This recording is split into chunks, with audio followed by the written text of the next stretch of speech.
much for speaking to me. This was so much fun.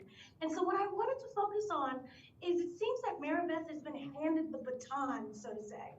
Can you talk about kind of now being the leader of this new investigation of what happens in the movie?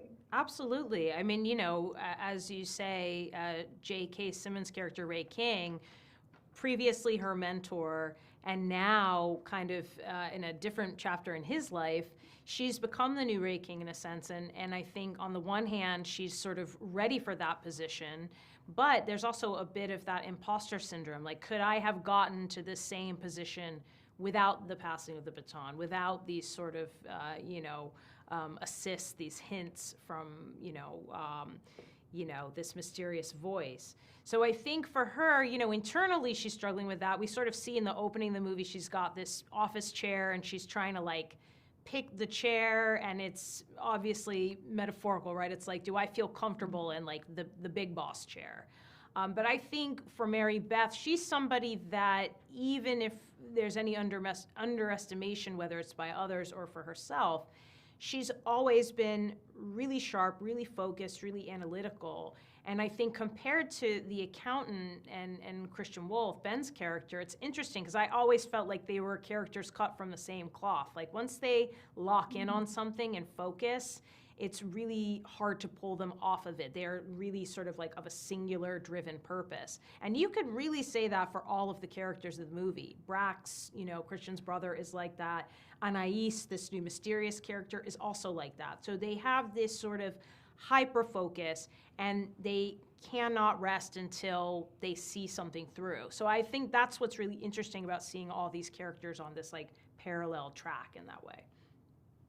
What I love about this movie is the tone is hugely different than compared to the first one.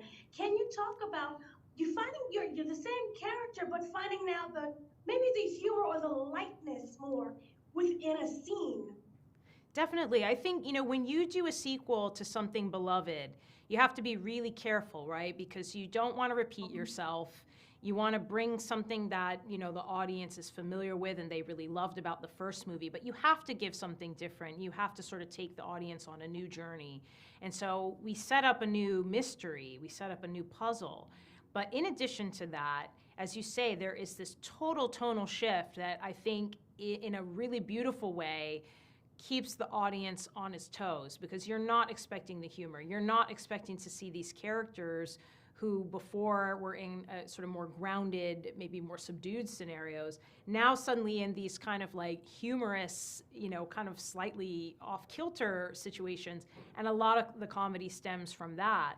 So I personally love a movie that's going to give you everything. You're laughing, you're tearing up, you're shocked, you're gasping, and this movie truly does that, and I think the intention was always bring a movie to the movie theaters, to the cinemas, and give people a really fun ride. And I think that I, as an audience member, I love that. I want to go to the movies and I want to feel it all. And with this, that's definitely going to happen. Wonderful. Thank you so much for speaking to me. I love the movie so much, and congratulations. Thank you very much.